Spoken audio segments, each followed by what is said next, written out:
Même dans une société dite ouverte et inclusive, les médias nous rapportent toujours des situations en lien avec le racisme ou la xénophobie. Aujourd'hui, nous voulons encore une fois parler avec notre invité du jour de la compassion en répondant à la question suivante. Mais qui est mon prochain? Restez des nôtres.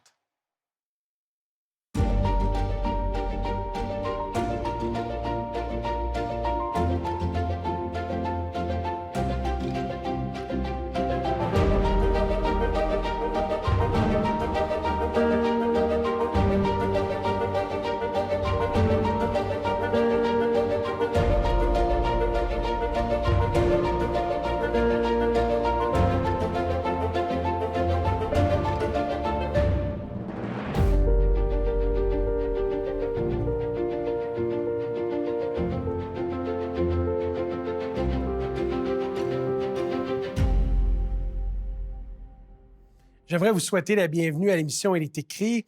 Aujourd'hui, nous entamons la deuxième émission d'une série de 3 sur le thème de la compassion.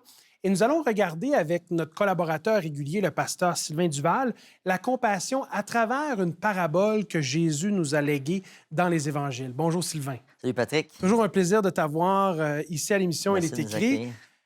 Écoute, parle-nous de cette parabole qui nous amène encore une fois sur le terrain de la compassion.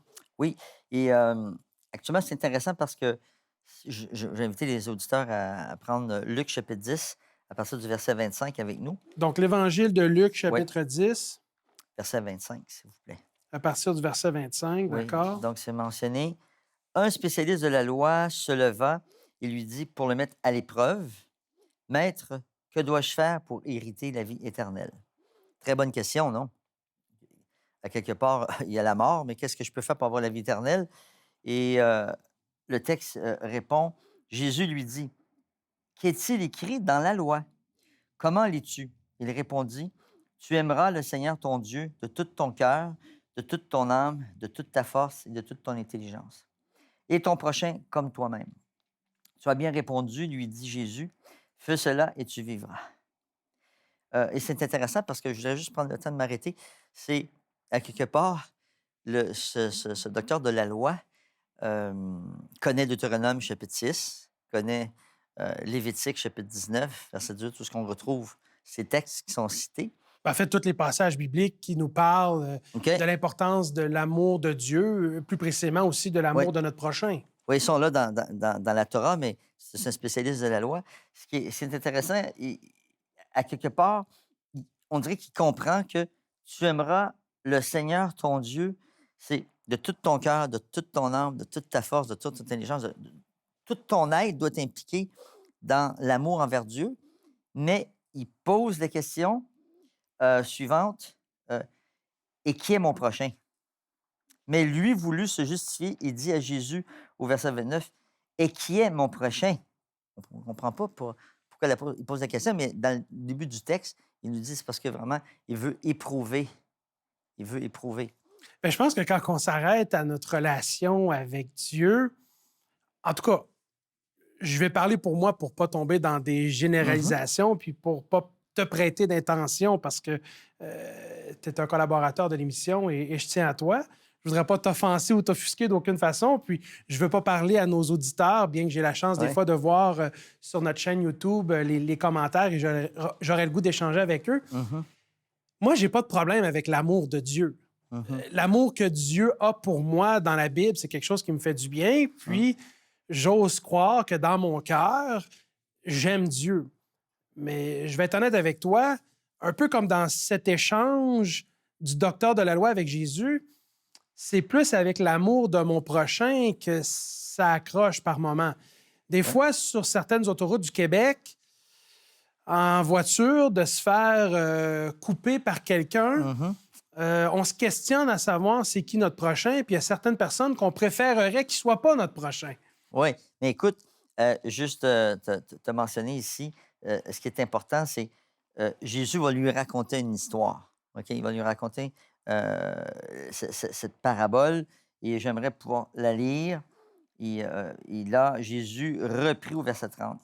Un homme descendait de Jérusalem à Jéricho et tomba aux mains de bandits qui le dépouillèrent, le rouèrent de coups et s'en allèrent, le laissant à demi-mort. Par hasard, un prêtre descendant par le même chemin, il le vit et passa à distance. D'autres versions disent il changeait de côté. Il s'en Ouais, allait moi, de l'autre côté. ayant vu cet homme, il passe à outre. Voilà, Donc, OK. Un Lévite arriva de même à cet endroit, il le vit et passa à distance. Mais un Samaritain qui voyageait arriva près de lui et fut ému lorsqu'il le vit. Donc, j'aimerais pouvoir m'arrêter un peu par rapport à ça parce que ici, Jésus lui raconte cette histoire-là pour le faire réfléchir. Puis, il y a des personnages dans l'histoire. Puis, on voit, il y a un prêtre, donc celui qui sert dans le sanctuaire. Il est là, il passe à côté de cet homme qui était moitié mort, hein, demi-mort, qui était frappé. Pourquoi qu'il ne s'arrête pas? Il y a un Lévite, bon, qui appartient à la tribu de Lévi, ne s'arrête pas non plus. Et dans l'histoire, Jésus met comme personnage un Samaritain. et dans le contexte historique et culturel, le personnage samaritain serait un personnage controversé. Oui, il n'y a pas d'hasard. Hein? Parce que de toute façon, si toi et moi, et pardonne-moi l'expression, là, on se met dans les sandales de ceux qui étaient à l'époque de Jésus, qui écoutaient l'histoire, j'imagine que mon réflexe aurait été de dire, ben voyons donc, le sacrificateur aurait dû aider celui qui a été laissé à demi-mort, ou le Lévite aurait dû aider celui qui a été laissé à demi-mort, parce que ces gens-là connaissent l'enseignement de Dieu, connaissent les principes et les vertus du judaïsme, donc d'aider autrui, mais il y a comme un pas un guet-apens, mais il y a une tournure dans cette histoire-là qui amène vraiment à réfléchir d'une autre façon. Mais il y a vraiment un guet-apens. Il est attaqué. Il faut faire un jeu de mots là-dessus. Mais ce qui est spécial, c'est on dirait à cause de la fonction qu'ils occupent, ils ne sont pas capables de voir la partie humaine qui souffre. Donc, est-ce que nous, aujourd'hui même, à cause de notre statut, à cause de notre statut social, oui, ou de la façon qu'on pense, peut-être notre façon de raisonner, fait qu'on pense qu'il y a des catégories d'humains qu'on ne devrait pas s'occuper. Ça me ou fait des réfléchir, situations ça, qu'on devrait Sylvain, pas parce s'occuper. que des fois, ça peut être... Dans ce cas-là, c'était à cause de leur religiosité. C'était une perception religieuse qu'ils étaient meilleurs que les autres et que l'aide devait être donnée seulement dans certaines circonstances pour certaines raisons. Mais si on amène et on actualise cette parabole-là, et là, je suis d'accord avec toi, ce qui me fait réfléchir, c'est de dire, est-ce qu'à cause de mon statut socio-économique, à cause de ma profession, à cause de mes diplômes, à cause de mon origine ethnique, je libelle et je catégorise les gens et mon aide va au mérite. Certaines personnes, j'accepte de les aider, mais d'autres personnes ne font pas, pardonne-moi l'anglicisme, la cote, et donc je les aide pas. Oui, puis je vais rebondir un petit peu sur ce que tu as dit tantôt en entrée de jeu, c'est par rapport... il semblerait que le docteur de la loi n'a pas de problème en ce qui concerne. Oh, oui, j'ai compris. Mon amour envers Dieu, c'est de tout mon cœur, toute mon intelligence, toute mon âme, tout mon être. Mais comment, finalement, la question qu'on peut se poser, comment je peux aimer Dieu? Puis comme Jean dit dans la première lettre à Jean, il dit comment je peux dire que j'aime Dieu, mais j'haïs mon frère? Mon frère, c'est qui? Est-ce que c'est seulement celui qui vient dans mon Église? Est-ce que c'est... Parce que si on regarde finalement, Dieu, si Dieu est notre Créateur, on est tous des frères, on est tous liés.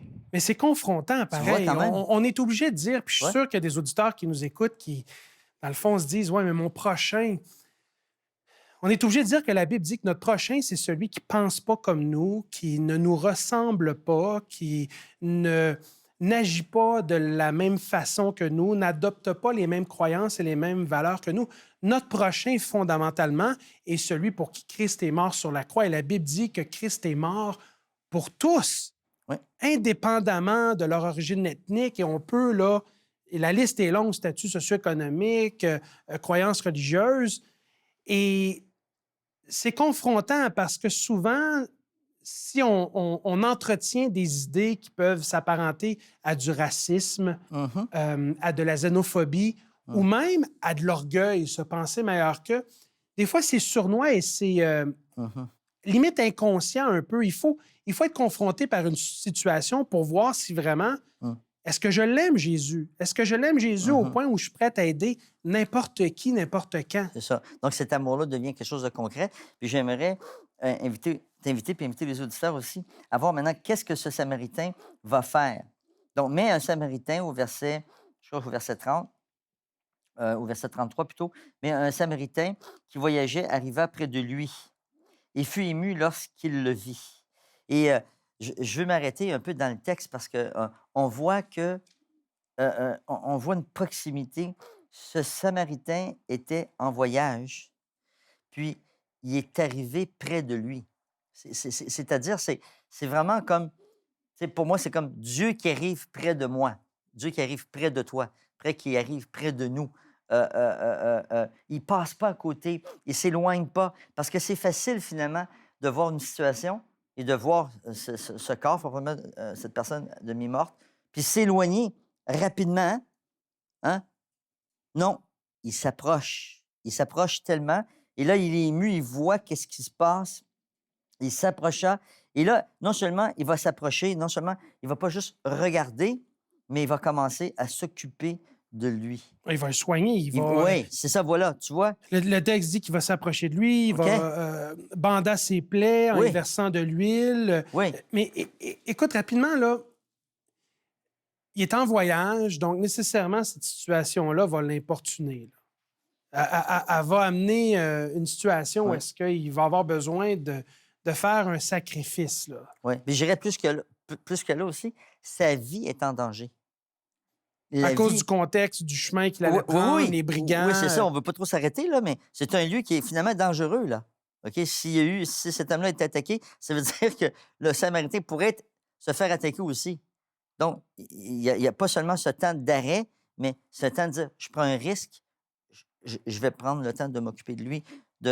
On dit le texte, puis il le plaça sur sa propre monture, le conduisit à une hôtellerie et prit soin de lui. Et là, je vais aller plus loin Le encore. texte dit en plus, il tira 2 deniers. Oui, Donc, mais même avant ça, tu sais, il prenait soin de lui. Ça revient encore. Je ne sais pas si tu vois, c'est que Dieu vient et revient à la charge pour nous dire qu'il nous aime. Donc, on est dans Il le symbole. prend soin de nous. Corrige-moi si je me trompe. Là. Ce que je comprends, c'est qu'on est dans le symbole biblique. Mhm, C'est-à-dire que on est cet individu qui est laissé à demi-mort. Le Samaritain représente mhm, Dieu qui s'approche de nous, Dieu qui va risquer sa vie pour nous, Dieu qui va sacrifier mhm. de son temps pour nous, qui va prendre soin de nous, au-delà de ce qu'on pourrait espérer et penser. Oui, oui. Puis, tu vois, entre il dit le lendemain. Mais entre le temps que le lendemain arrive, je suis en train de m'imaginer le Samaritain, OK, qui est le bon Samaritain qui est dans la chambre avec cette personne qui est en train de prendre soin de lui. Je me rappelle quand j'ai passé des fois des nuitées auprès d'un malade, d'un lit d'hôpital. Du soutien moral, D'être là, de mais l'accompagnement en fin ouais, de vie. ou tu sais, juste être là. Juste être là, la personne n'est pas consciente, mais tu es là. Oui, mais ça, symboliquement, Tu vois? c'est un appel à la compassion de 2 perspectives différentes. La première, c'est Dieu qui nous manifeste sa compassion à travers la parabole du bon samaritain, parce Mm. que, bon, le bon samaritain, dans cette parabole, ça représente Dieu qui s'approche de nous. Mais c'est aussi un appel à la compassion dans une autre perspective où Dieu nous dit, si vraiment vous m'aimez, cette même compassion que j'ai eue pour vous, Mhm. vous allez l'avoir pour votre prochain. Mais moi, Sylvain, ce que je veux savoir, puis j'ose croire que certains de nos auditeurs se posent la question, Mhm.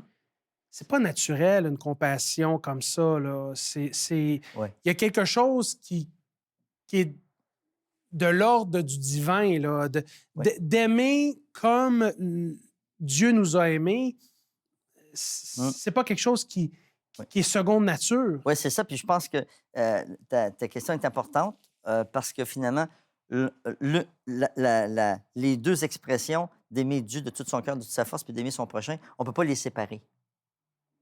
Donc, on ne peut pas les séparer parce que si on aime Dieu vraiment, puis on est connecté à Dieu, alors il va y avoir une manifestation claire envers notre prochain. Donc, c'est une conséquence logique et naturelle. C'est un De peu ma là, relation de avec, cause à effet. de ma relation avec Dieu. OK. Finalement, à quel point je ne suis pas en train de dire que le prêtre et le lévite n'avaient pas une connexion avec Dieu, mais à cause de leur peur de l'impureté, un corps inerte, un corps peut-être mort, du sang. Oh, je vais me contaminer et je vais décider, même si j'aime Dieu supposément, de ne pas m'occuper de cet humain qui souffre. Donc, c'est paradoxal. Il faut Ben, c'est plutôt parce dire, qu'il y avait leur priorité clairement ben qui oui, n'était pas à la bonne donc place. Là. ça veut dire qu'ils n'avaient pas encore une relation de plénitude avec Dieu. Parce ils auraient dû faire un arrêt puis prendre soin. Donc, Parce que la Jésus, relation de plénitude avec Dieu nécessairement arrive, euh, ben, en fait, permet de constater la valeur d'une vie humaine et ouais, jusqu'où on devrait être prêt à aller pour aider notre prochain dans la mesure du possible. Alors, ouais, la compassion, c'est aussi saisir les opportunités que Dieu met sur notre chemin dans le quotidien pour qu'on absolument. puisse aider ceux et celles qui en ont besoin. C'est ça. Puis là, c'est là qu'on voit dans la liste. Le lendemain, il sortit, donnant 2 deniers, comme tu avais mentionné tantôt, donc qui équivaut à 2 journées de travail. Il les donna à l'hôtelier, puis ce Samaritain-là est prêt, puis il lui dit, écoute, prends soin de cet homme comme moi j'ai pris soin. Tu as vu, j'ai l'emmené ici, j'ai pris soin de lui. Maintenant, je suis prêt même à débourser encore peut-être 1 journée de salaire, 2 journées de salaire, peut-être 1 semaine de salaire. Il dit, quand je vais revenir, je vais te payer moi-même tout ce que je te dois à mon retour. Parce que la vie humaine est si précieuse aux yeux de Dieu et Voilà. tellement d'une grande valeur que Dieu ne compte pas dans le don de soi à notre égard. Sylvain, le temps nous presse. Quelques mots en conclusion. Peut-être si on a négligé de dire certaines choses, parce qu'on aurait pu Oui, en parler oui, longtemps de cette parabole, oui. euh, une parole en conclusion Ben sur la écoute, parabole du bon j'aimerais Samaritain. quand même dire au verset 36, quand Jésus pose la question, hein, encore, il dit, lequel de ces trois te semble avoir été le prochain de celui qui était tombé aux mains des bandits? Évidemment, la réponse est évidente. Il va répondre, c'est celui qui a montré de la compassion, certaines versions disent de la miséricorde envers cet homme qui était finalement à demi-mort. Et donc, pour notre bien, pour vraiment faire l'expérience de la connectivité avec Dieu, il y a un appel à vivre pleinement de l'amour de Dieu en Hum, manifestant la compassion autour ouais, de nous, en faits et en gestes, aussi ouais. petits soient-ils. Jésus le dit, là, tu vois, va et toi aussi, fais de même. Donc, c'est une invitation pour nous, pour le docteur de la loi, pour toi, pour moi, mais aussi, tu l'as mentionné, c'est au-delà de notre humanité, c'est divin. Donc, il faut nourrir notre relation avec Dieu. Et je dirais presquement qu'à chaque jour, si on a une occasion d'avoir un geste de compassion et d'accompagnement, ben, c'est presque un test pour nous de voir est-ce qu'on est réellement connecté à Dieu. Et donc, c'est de dire, Seigneur, laisse-nous être aimés par toi au point où est-ce que on aime notre prochain sans réserve et sans limite. Sylvain, Mm. j'aimerais te remercier d'avoir passé ce moment avec nous. C'est Mhm. toujours intéressant d'échanger. Euh, je te propose de faire une prière pour nos auditeurs sous forme d'appel, que Dieu se saisisse de notre cœur Amen. et nous amène à vouloir le laisser vivre en nous et que la conséquence logique et naturelle que Dieu vit en nous, c'est qu'on exerce de la compassion autour de nous, mais de la Mm. compassion authentique, de la Amen. compassion vivante. Amen. Amen. Pourrais-tu prier pour nous, s'il te plaît? Prions. Oui, Père Céleste, on veut te dire merci encore une fois, Seigneur, alors que ce soit pour Patrick, pour moi, pour les auditeurs. On vient vers toi, Seigneur, afin que tu puisses mettre en nous ton amour. Et nous sommes faibles, nous sommes égoïstes de nature, orgueilleux. Mais Seigneur, tu veux transformer nos cœurs à tel point que tu veux habiter en nous. Tu veux nous donner tes yeux, tes mains, tes oreilles, tes pieds. Et Seigneur, tu donnes aussi des moyens, souvent, pour aider les plus démunis et ceux qui sont dans la souffrance. Ouvre notre cœur, Seigneur. Touche-nous afin que nous puissions répondre à l'appel. et reconnaître dans chaque humain notre prochain. C'est au nom de Jésus que j'ai prié. Amen.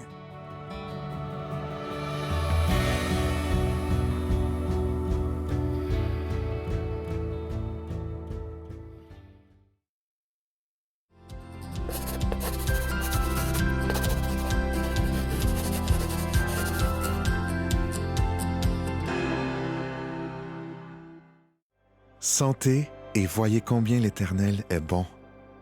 Heureux l'homme qui cherche en lui son refuge. Psaume, chapitre 34, verset 8. Bonjour Lydia. Bonjour Alberto. Donc, je suis content de pouvoir partager encore une fois avec toi Oui. l'offre de cette semaine, justement sur les paraboles de Jésus. Concernant la parabole du bon Samaritain, y a-t-il quelque chose qui attire ton attention de cette parabole? Oui, pour moi, Ouais. la parabole du bon Samaritain a une grande signification parce que j'ai passé plusieurs années de ma vie dans l'humanitaire. Ouais. Donc, c'est vraiment quelque chose qui vient me chercher et j'ai fait l'expérience de ça. Ouais. Donc, pour moi, ça a une grande importance. Et la compassion, la sympathie, d'être tourné vers l'autre, tout ça, ça a beaucoup de sens pour moi. Quelle que soit l'origine ethnique et autres, comme a dit Patrick, là, toutes ces choses-là, normalement, doivent faire abstraction quand quelqu'un souffre. On doit vraiment s'occuper de sa souffrance. Voilà. Nous sommes des êtres humains. Exactement. Et toi, pourquoi tu penses que Jésus parle en parabole? Oui. Moi, je pense que Jésus parlait en parabole justement pour aller pouvoir parler à toute personne, que ce soit un enfant, que ce soit une famille, père, mère, grand-maman, grand-papa. Jésus parlait en parabole justement parce que c'était facile à comprendre. Ces personnes souvent voyaient ce que Jésus était en train de décrire et donc ça avait un impact quand même assez profond dans leur vie. Souvent, ils prenaient l'exemple de choses qu'ils vivaient tous les jours, finalement. Voilà. Pour leur faire Et c'est ça qui est comprendre. impressionnant. De nos jours, on dit qu'une image vaut 1000 mots. mais on peut facilement dire qu'une parabole vaut 1000 mots. Tout à fait, également. tout à fait. Donc, tu as entre tes mains justement un livre qui va nous parler, nous présenter tout d'abord de pourquoi ce Jésus parlait en parabole. Exactement. Puis plusieurs paraboles également. Il y en a 28. Alors, dans ce livre, il y a 28 paraboles. 28 paraboles qui sont, expliquées, décortiquées, mais à travers toutes ces paraboles, on retrouve tous les enseignements de Jésus, mais d'une façon pratique. Donc, comme tu disais, c'est aussi bien pour le grand-papa, la grand-maman que le petit enfant. Moi, je considère que toutes les familles devraient avoir ce livre, justement pour développer cet intérêt pour servir, la compassion, toutes ces choses, tout ce qui a trait au caractère de Christ, finalement. Oui.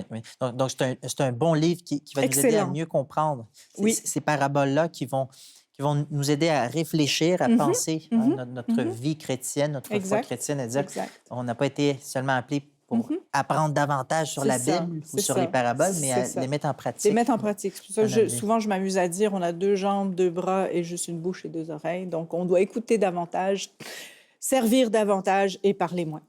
Voilà. Donc, le livre est disponible pour 20 $ plus les frais de poste. C'est vraiment pas cher. Tout à fait. Puis c'est un livre qui va sûrement aider les Ah personnes oui, à grandir définitivement, spirituellement. c'est un très bon livre. Merci beaucoup, Lydia. De rien. Vous pouvez commander l'offre de la semaine sur notre site Internet ilestécrit.tv ou par téléphone au 514-729-3515 ou encore 1-866-729-3515. Voici également notre adresse. Il est écrit Casse postale 99, succursale Rosemont, Montréal, H1X 3B6. Non seulement Il est écrit s'intéresse à votre santé spirituelle, mais également à votre santé physique. Demeurez des nôtres alors que Caroline va nous présenter cette capsule santé.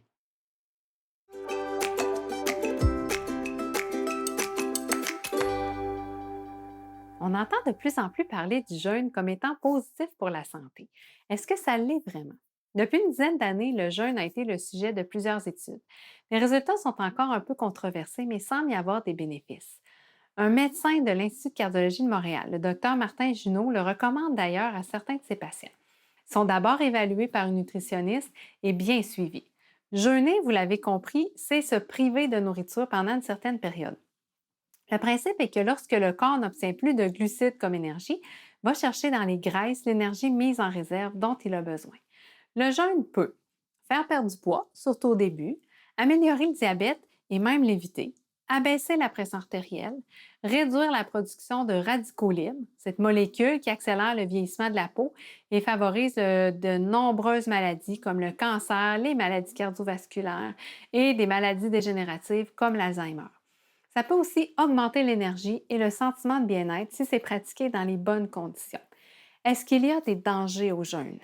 Oui, ça ne doit pas se faire sans avis médical parce que le jeûne peut, entre autres, provoquer des carences comme de l'anémie et de la déshydratation et ça peut aussi augmenter l'effet de certains médicaments, donc nécessiter un ajustement. Comment procéder? Il faut s'assurer d'avoir une bonne alimentation complète et équilibrée et suffisante lors des repas.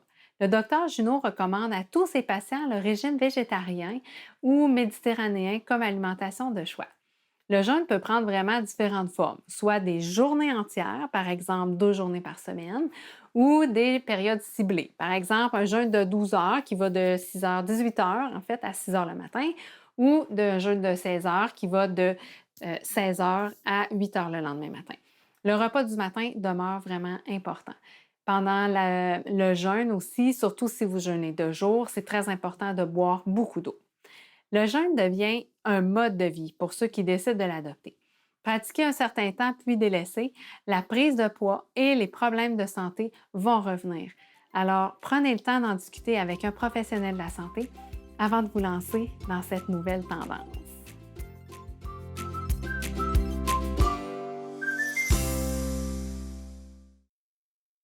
Saviez-vous que la Bible est un livre qui a traversé les millénaires et qui a été préservé d'une manière extraordinaire? Elle est traduite en 2200 langues à travers le monde. Peut-être que Dieu a quelque chose à nous dire à travers ce livre. À l'époque où nous vivons, il est peut-être temps de la lire. Il est écrit vous offre un outil simple et gratuit pour découvrir la Bible. Le cours biblique Découverte, 26 leçons qui pourraient changer votre vie et surtout vous remplir d'espérance. Contactez-nous. J'espère que l'émission d'aujourd'hui vous a plu et si vous voulez continuer à grandir dans votre relation de foi avec Dieu, je vous invite à nous visiter au www.iletécrit.tv où vous allez pouvoir trouver nos émissions précédentes et également de l'information utile à votre croissance spirituelle. Je vous invite également à nous suivre sur nos diverses plateformes de médias sociaux, que ce soit notre chaîne YouTube ou même notre page Facebook. Mais d'ici là, souvenez-vous, il est écrit, l'homme ne vivra pas de pain seulement, mais de toute parole qui sort de la bouche de Dieu.